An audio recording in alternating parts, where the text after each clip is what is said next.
마태복음 13장 1절 말씀부터 16절까지 말씀 보겠습니다.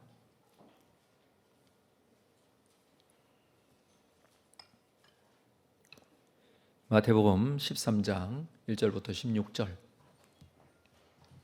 말씀을 한 절씩 교독하여 읽겠습니다. 그날 예수께서 집에서 나가사 바닷가에 앉으시매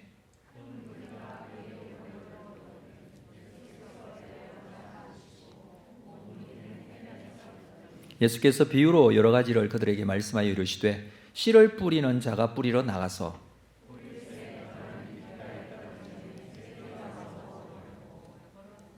들어는 흙이 얕은 돌밭에 떨어짐에 흙이 깊지 아니하므로 곧 싹이 나오나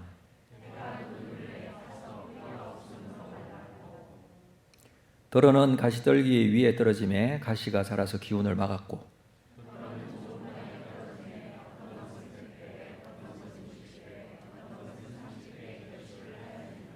귀 있는 자는 들으라 하시니라.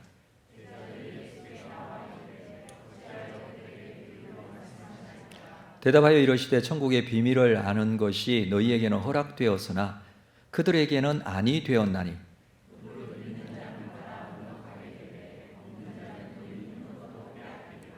그러므로 내가 그들에게 비유로 말하는 것은 그들이 보아도 보지 못하며 들어도 듣지 못하며 깨닫지 못함이니라.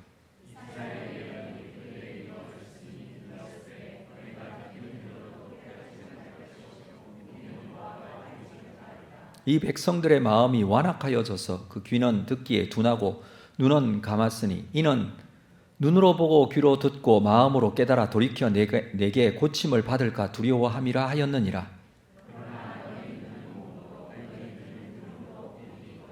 아멘. 반갑습니다. 오늘도 주님 앞에 나와 기도의 자리를 채우시는 여러분 진심으로 감사하고 또 제 마음 중심으로 여러분께 축복의 말씀을 드립니다. 우리 앞뒤 좌우로도 한번 인사할까요? 기도의 자리에서 승리하십시오. 이렇게 한번 인사하겠습니다. 기도의 자리에서 승리하십시오. 네. 언제나 그 자리를 지키고 계시는 기도하는 성도들이 있어 또 저도 함께 감사함으로 살 수 있는 것 같습니다. 아울러서 하나님께서 이 자리를 기뻐하시고 또 성령께서 우리와 함께 하시는 줄로 믿습니다. 그냥 우리만 있는 게 아니라 성령 하나님께서 이 자리에 함께 하고 계십니다. 그 사실이 믿어지고 확신되어지는 귀한 시간 되었으면 좋겠습니다. 자, 오늘 말씀은 비유의 말씀입니다. 마태복음 13장 씨 뿌리는 자의 비유, 예수님의 비유 중에 굉장히 유명한 비유이죠. 마태복음 13장은 천국 비유장이다 라는 이름을 가지고 있습니다. 천국에 대한 비유가 7가지나 등장합니다. 처음 듣는 것 아니시죠? 네, 표정이. 고린도전서 13장은 무슨 장이라 하죠? 예, 알고 계시네요. 12장은 사랑장 앞장. 네. 마태복음 13장은 천국 비유장. 12장은 천국 비유장 앞장. 예, 그렇습니다. 편하게 사시면 됩니다. 자, 13장에서 예수님께서 천국 비유장이라고 우리가 이름을 붙였는데 천국 비유에 대해서 7가지나 비유로 말씀을 하십니다. 이것은 7개의 비유가 점진적으로 천국의 완성을 보여주기 때문에 이 천국 비유장이 가지고 있는 의미가 굉장히 크죠. 편집을 할 때 아마 마태복음의 저자가 천국에 대한 비유를 여기에 모아놓은 것으로 보여지는데 의도가 있어 보입니다. 가장 먼저 우리가 오늘 읽게 되는 이 씨 뿌리는 자의 비유, 이것이 시작이죠. 씨 뿌리는 자의 비유를 통해서 예수님의 성육신으로 씨가 땅에 떨어지면서 천국이 시작된다, 하나님 나라가 시작된다라는 의미를 가지고 있습니다.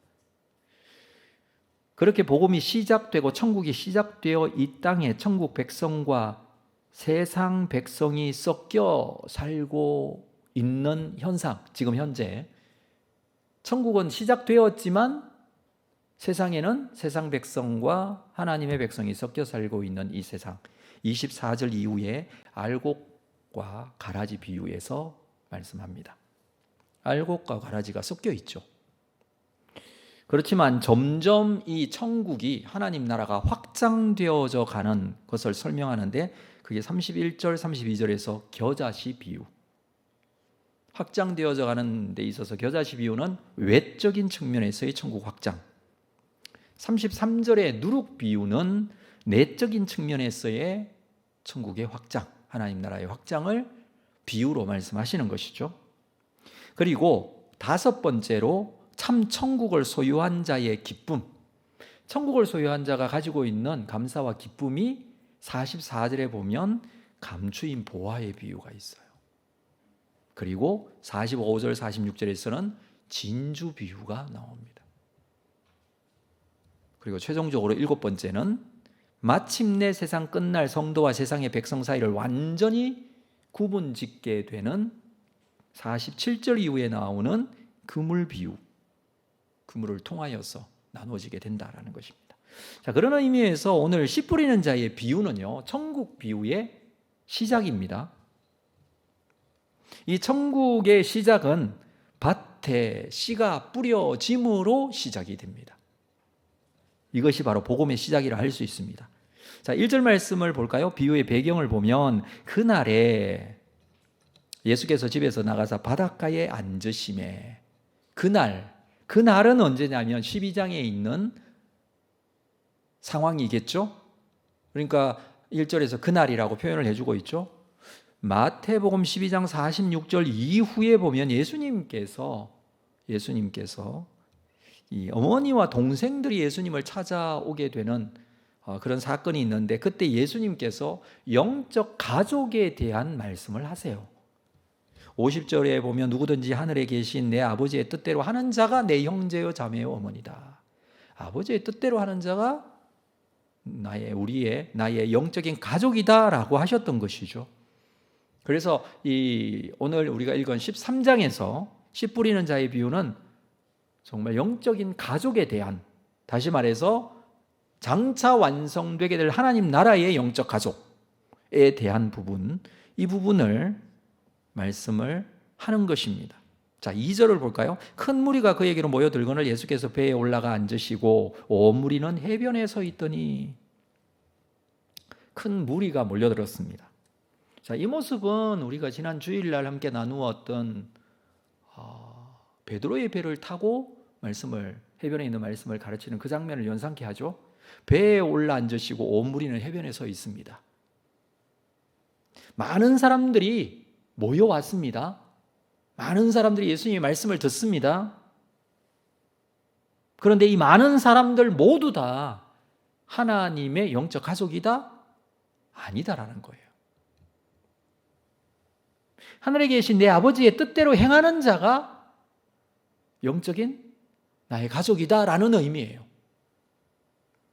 자, 이 말씀을 비유로 하시는 거예요. 3절, 비유로 여러 가지를 그들에게 말씀하여 이르시되, 여러 가지로 13장에서 비유들을 말씀을 하시는데, 첫 번째로 씨를 뿌리는 자가 뿌리러 나갔어. 씨를 뿌리는 자가 뿌리러 나가서 씨 뿌리는 자의 비유를 말씀합니다. 자, 10절부터 한번 볼까요? 자, 10절, 제자들이 예수께 나와 이르되 어찌하여 그들에게 비유로 말씀하시나이까. 지금 예수님께서 무리들이 몰려와서 해변에 서 있는 것을 보고 배 위에 올라앉아 그들에게 비유로 말씀을 하셨어요. 씨 뿌리는 자의 비유를 말씀을 하셨어요. 나중에 볼 건데, 제자들이 이 이야기를 듣고 어찌하여 그들에게 비유로 말씀합니까? 자, 11절 우리 같이 한번 읽어볼까요? 시작. 대답하여 이르시되 천국의 비밀을 아는 것이 너희에게는 허락되었으나 너희에게는 허락되었지만 그들에게는 허락되지 않았다라고 합니다. 이 천국 비밀이라는 것이 택한 하나님의 백성들에게는 허락되었지만 택하지 않은 자들에게는 이 비유, 이것에 대해서 깨닫지 못한다라는 말씀을 하십니다. 자, 12절, 무릇 있는 자는 받아 넉넉하게 되되 없는 자는 그 있는 것도 빼앗기리라. 그러면서 13절에 그러므로 내가 그들에게 비유로 말하는 것은 그들이 보아도 보지 못하고 들어도 듣지 못하며 깨닫지 못함이니라. 비유로 말씀하시는데 쉽게 말하면 들을 귀 있는 자는 들으라. 깨달을 수 있는 사람은 깨닫고 그렇지 않는 사람은 깨달을 수 없다. 우리가 생각할 때는 상식적으로 많은 사람들이 깨닫고 모든 사람이 다 깨달으면 좋잖아요. 이해가 쉽고 잘 알아듣고 또 깨닫게 되고 그렇게 해서 믿게 되면 좋은데, 이 말씀의 뉘앙스는 깨달을 사람은 깨닫고 깨닫지 못하는 사람은 깨닫지 못해도 된다, 이런 의미로 우리가 읽을 수 있습니다. 자, 그러면서 예수님의 말씀은요, 말씀을 인용해 주고 있어요. 14절, 이사야의 예언이 그들에게 이루어졌으니 일러서되 너희가 듣기는 들어도 깨닫지 못할 것이요 보기는 보아도 알지 못하리라. 15절, 이 백성들의 마음이 완악하여져서 그 귀는 듣기에 둔하고 눈은 감았으니 이는 눈으로 보고 귀로 듣고 마음으로 깨달아 돌이켜 내게 고침을 받을까 두려워함이라. 듣기는 들어도 깨닫지 못하고 보기는 보아도 알지 못합니다. 하나님의 말씀은 이사야의 예언을 통해서 말씀하시는데 그들이 듣고 깨달을까 봐 내가 마음에 두려워한다. 깨달았으면 좋겠다는 말이에요? 안 깨달았으면 좋겠다는 말이에요? 안 깨달았으면 좋겠단 말이에요. 이 지금 말씀의 뉘앙스가. 말씀을 전하는데 듣기는 들어도 보기는 보아도 깨닫지 못하는 그 상태를 듣고 깨달을까 봐 두렵다. 지금 이렇게 말씀을 하셨다는 것이죠.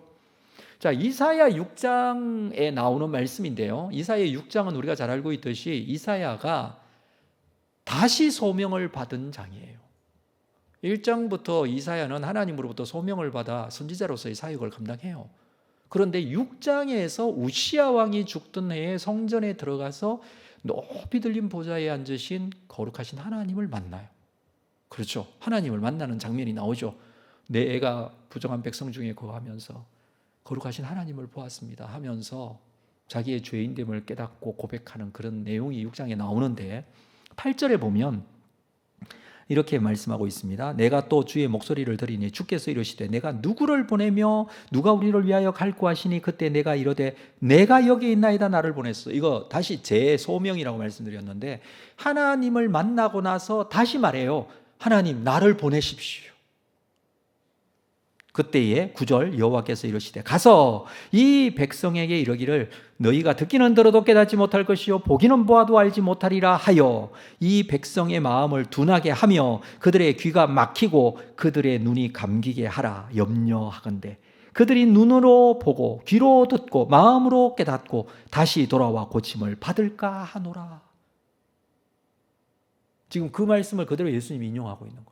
이사야 선지자가 재소명을 받을 때에 하나님께서 하신 말씀, 그것을 그대로 하나님의 비밀을 알아듣지 못하게 하라는 거예요. 가서 전하기는 전하라 하잖아요. 가서 전하라고 하는데 그들이 함부로 말씀을 깨닫지 못하게 하라. 지금 그 말씀이에요.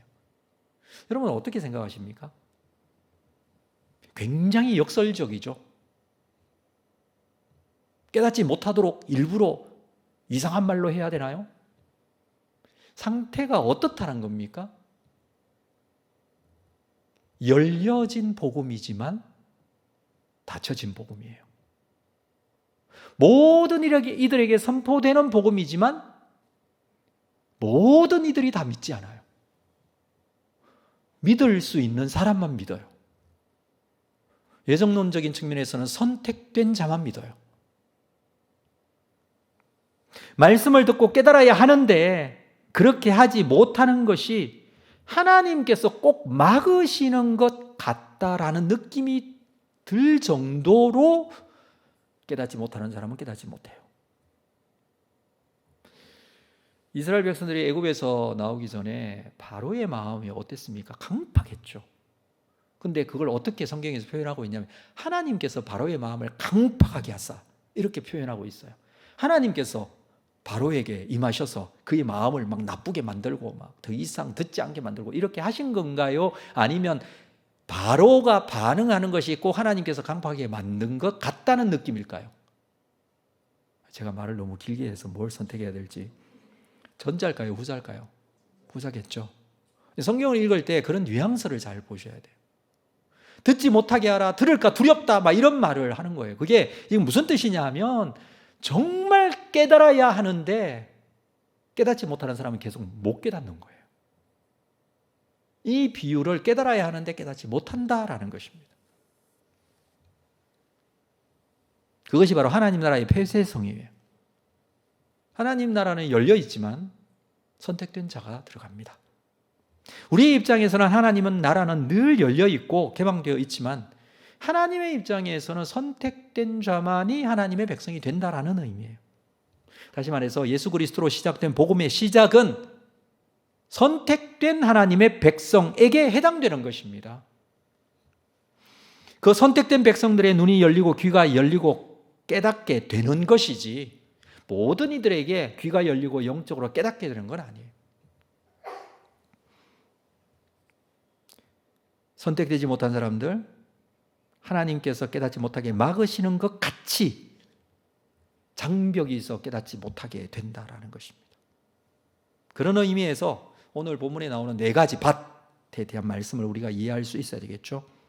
이 밭에 있는 걸림돌들이 있어요. 깨닫지 못하게 하는 걸림돌들이 있어요. 돌, 가시덤불 이런 것들이 있어요. 이런 것들로 인하여 옥토가 되지 못하게 하는 것들이 있습니다. 자, 4절 말씀으로 돌아가서 한번 볼까요? 뿌릴새 들어는 길가에 떨어짐에 새들이 와서 먹어버렸다. 길가 밭이 있죠. 길가 밭. 길가라고 하니까 길 옆에 있는 밭이 아니라 길인 밭이에요. 밭이 길이 되었어요. 5절 들어는 흙이 얕은 돌밭에 떨어짐에 흙이 깊지 아니함으로 곧 싹이 나오는 돌밭. 여러분 가끔씩 이렇게 밭을 지나가다 보면 밭인데 가운데 돌무더기가 막 크게 쌓였거나 또는 밭 주변에 돌담이 쫙 있는 밭 보셨나요? 다 어디에서 나온 돌이에요? 밭에서 나온 돌이에요. 그 밭을 개간하고 밭을 가꿀 때 돌을 다 끄집어내요. 돌밭이에요. 그대로 놔두면 이게 식물이 자랄 수가 없죠. 7절 들어는 가시떨기 위에 떨어짐에 가시가 자라서 기운을 막았고, 가시떨기가 막 우거져 있는 밭이, 전혀 손을 보지 않는 밭이. 이게 세 번째 밭이고, 네 번째는 들어는 좋은 땅에 떨어짐에, 옥토, 좋은 땅. 옥토가 되지 못해서 하나님의 말씀을 듣지 못하고 깨닫지 못하게 하는 것이 있는데, 그것이 바로 이사야 6장에서 인용하고 있는 이런 말씀의 내용인 것입니다. 가로막고 있어요. 꼭 하나님께서 막으시는 것 같이 듣지 못하게 하고 방해가 되고 말씀의 비유를 이해하지 못하고 말씀을 말씀대로 받을 수 없는. 그러나 예수님께서 생명의 씨로 오셔서 길가와 돌밭, 가시떨기밭과 같은 우리를 좋은 땅으로, 옥토로 바꾸신다라는 내용이에요. 이게 천국에 대한 비유예요. 그냥 단순하게 우리의 마음밭은 뭐냐, 우리는 다 옥토가 됩시다, 이런 측면에서 어떤 교훈적인 의미에서만 이 비유를 이해해서는 안 된다는 거죠. 그러니까 앞에 있는 12장, 뒤쪽에 있는 다른 천국의 비유, 이것과 연계해서 우리가 좀 생각을 해봐야 돼요. 천국은 어떻게 시작이 되었냐면 예수 그리스도께서 이 땅에 오심으로 시작이 되었어요. 이 땅에 오심으로 하나님 나라가 가까이 왔느니라, 회개하라, 이렇게 말씀하셨죠. 그리고 하나님 나라의 시작됨을 보여주시는 것이 귀신이 쫓겨나고 죽은 자가 살아나고 나병 환자가 고침을 받고 이런 기적이 나타난 거예요. 하나님께서 예수 그리스도를 통해 보여주시는 거죠. 그렇기 때문에 중요한 것이 뭐냐 하면 이 씨 뿌리는 자의 비유에서 제일 중요한 것은 씨예요. 씨가 중요해요. 밭이 옥토가 되었다고 열매가 나타나는 것은 아니에요. 씨가 없는데 어떻게 아무리 밭이 좋은들 무슨 열매가 나타나겠습니까? 씨가 떨어져야 하고 심겨져야 해요. 거기에서 끝나면 안 되죠. 그 씨가 떨어져서 썩어 죽어야 돼요. 한 알의 밀알이 땅에 떨어져 죽지 아니하면 한 알 그대로 있고 죽으면 많은 열매를 맺느니라는 말씀처럼 씨가 땅에 떨어져서 썩어 죽어야 돼요. 그 씨가 누구라고요? 예수 그리스도라고요. 그 씨가 뭐라고요? 말씀이라고요. 그 씨가 예수 그리스도께서 말씀으로 오셔서 떨어져 죽어 이 밭이 열매가 맺혀지는 거예요. 그래서 천국은 예수님으로 인해서 우리에게 구원의 선물을 주시는 것을 비유해 주고 있습니다. 그러나 이 비유를 깨닫지 못하는 자들, 예수님을 알지 못하고 믿지 못하는 길가밭, 돌밭 또는 가시덤불밭의 상태에 있는 자들이 어떻게 살게 되는지에 대해서 비유를 해석해 주십니다. 18절, 그런즉 씨 뿌리는 비유를 들으라. 19절, 아무나 천국 말씀을 듣고 깨닫지 못할 때는, 천국 말씀을 듣고 깨닫지 못할 때는 어떻게 돼요? 악한 자가 와서 그 마음에 뿌린 것을 빼앗나니,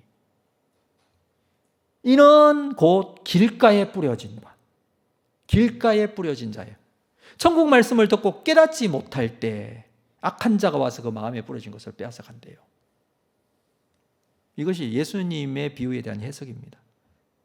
그러니까 길가밭은 천국 말씀을 듣고 깨닫지 못할 때, 깨닫지 못하면은 그 뿌린 씨는 어떻게 돼요? 빼앗겨요. 창세기 19장에 보면 그런 내용이 나옵니다. 한번 볼게요. 19장 12절 이후에 그 사람들이 롯에게 이르되 이 외에 내게 속한 자가 또 있느냐? 내 사위나 자녀나 성중에 내게 속한 자들을 다 성 밖으로 이끌어내라. 소돔과 고모라 성이 멸망한다는 것을 천사를 통해서 롯에게 지금 예고하고 있는 내용이죠. 13절, 그들에 대한 부르짖음이 여호와 앞에 크므로 여호와께서 이곳을 멸하시려고 우리를 보내셨나니 우리가 멸하리라. 롯이 나가서 그 딸들과 결혼할 사위들에게 말하여 이르기를 여호와께서 이 성을 멸하실 터이니 너희는 일어나 이곳에서 떠나라 하되 그의 사위들은 무엇으로 여겼다고요? 빼앗긴 거예요. 마음의 말씀이 뿌려진, 떨어졌는데, 그것이 들려졌는데 농담으로 여기고 있어요. 곧 이루어질 심판에 대해서 받아들이지 못하고 있어요. 그렇죠. 이것과 같이 우리에게 말씀이 주어지는데 그 말씀이 땅속에 들어가 썩어 없어지도록 우리에게 살아야 되는데 빼앗긴 거예요. 왜? 이 길가밭, 땅속에 들어갈 수가 없는 이 밭에 이 씨가 떨어졌는데 빼앗겨 버렸어요. 깨닫지 못하고 눈이 가려져 버린다는 것입니다. 자, 20절에 보면 돌밭에 대한 이야기가 나와요. 돌밭에 뿌려졌다는 것은 말씀을 듣고 즉시 기쁨으로 받되 그 속에 뿌리가 없어 잠시 견디다가 말씀으로 말미암아 환난이나 박해가 일어날 때 곧 넘어지는 자.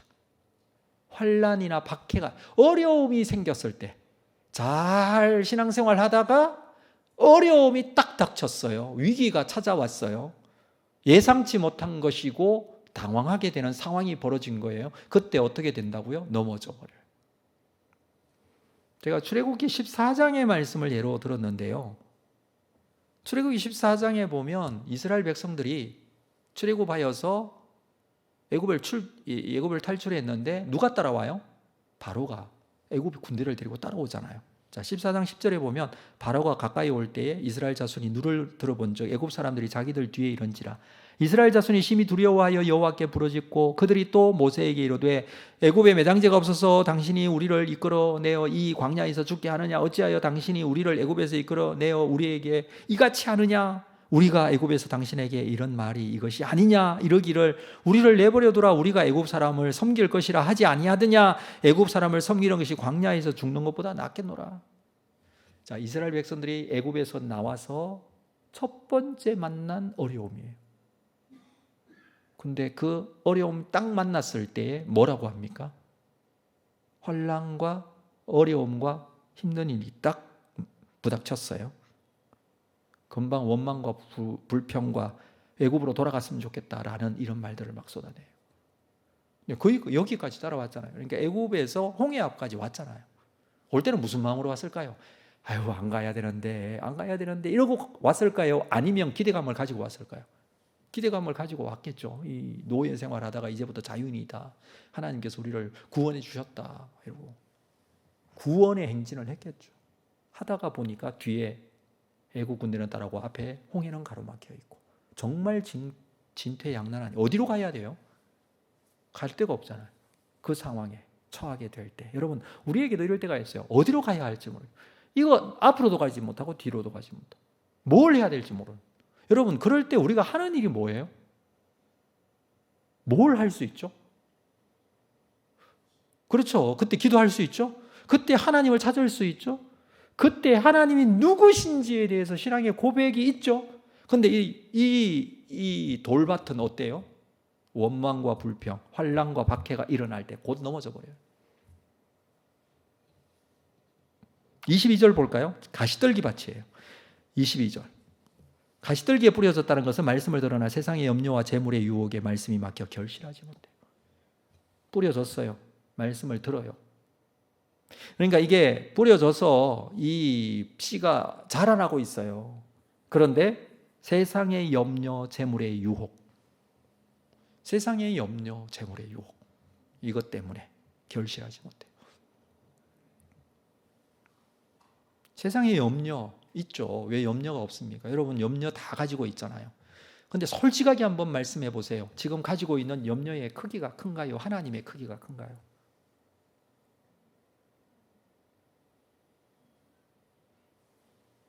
그러니까 염려가 내 앞에 있으면 그 뒤에 계시는 하나님이 안 보이면은 염려가 더 큰 거예요. 하나님이 더 크게 보이면 하나님이 더 큰 거예요. 그러면 뒤에 큰 하나님을 보면 앞에 염려가 작아 보여요. 여러분 어떠신가요? 누가 보이시나요? 하나님이 보이시나요? 염려가 보이나요? 제가 꼭 대답을 기대하고 물은 건 아니에요. 왜냐하면 답은 알고 있잖아요, 우리 모두. 근데 정말 그러냐는 거. 가시떨기밭, 세상의 염려와 재물의 유혹 마찬가지예요. 뭔가를 결정할 때에 또는 기도 제목으로 내놓는 모든 상황들 마찬가지입니다. 결국 이게 하나님을 위한 것인지 나를 위한 것인지. 저는 이 비유를 보면서 깨달아지는 것이 바로 이 모습들이 우리 속에 여전히 남아있다는 것입니다.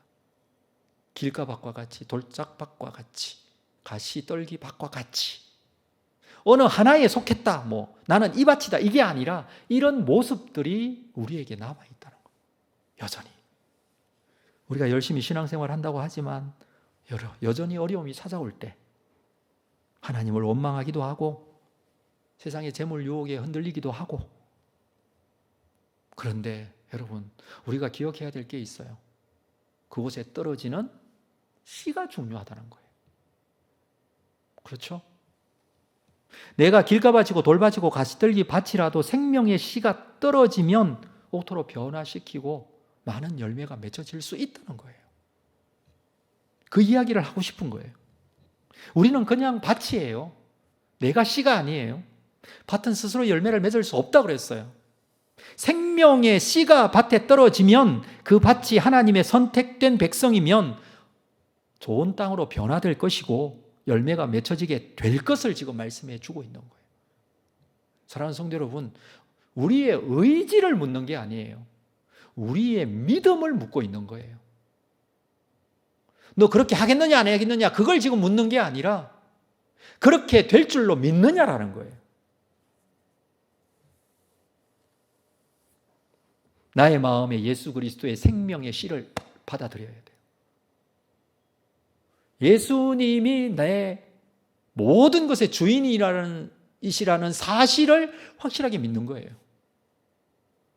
그건 단순하게 이것저것 염두에 두지 말고 길가밭이더라도 돌밭이더라도 가시떨기 밭이더라도 생명의 씨앗이 떨어져 변화되게 될 것이라는 것이 우리가 믿어야 할 믿음이에요. 물론 과정이 필요합니다. 돌밭, 길가밭은 어떻게 돼야 돼요? 길가밭은요, 이 파 뒤집어져야 돼요. 딱딱한 밭이 이게 완전히 갈아엎어져야 돼요. 돌밭은 어떻게 돼야 돼요? 돌을 골라내야 돼요. 가시떨기 밭은 가시떨기를 다 걷어내야 돼요. 물론 이 과정이 필요해요. 그런데 이런 땅이더라도 생명의 씨앗인 예수 그리스도께서 이 땅에 심겨져서 이 땅이 좋은 땅이 될 것이다 라고 우리에게 말씀해 주는 거예요. 우리가 그렇게 될 수 있다는 사실을, 이 과정을 하나님께서 이끌어 가시고 인도해 가신다는 그 믿음을 여러분 가지시기를 바랍니다. 그리하여 우리의 마음이 좋은 땅으로 하나님 앞에 쓰임받는 귀한 은혜가 있기를 바라고요. 뿐만 아니라 하나님께서 사용하실 때에 정말 놀라운 30배, 60배, 100배, 이건 나의 열매로 생각하지 마시고 예수 그리스도께서 나의 마음밭을 통하여서 내 마음속에 들어오셔서 예수 그리스도께서 씨앗이 되시고 그 씨앗이 싹트고 자라서 많은 열매가 되어진다는 사실. 그러니까 나로 인하여서 그 열매가 맺혀지게 된다는 사실.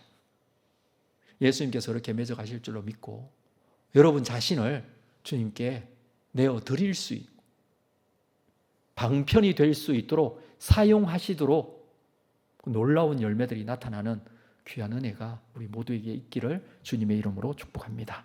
기도하겠습니다. 하나님 아버지, 예수 그리스도 생명의 씨앗으로 나에게 오셔서 나의 마음밭이 좋은 밭이 되기를 원하고 변화되기를 원하고 많은 열매가 있는 귀한 삶이 되기를 원합니다.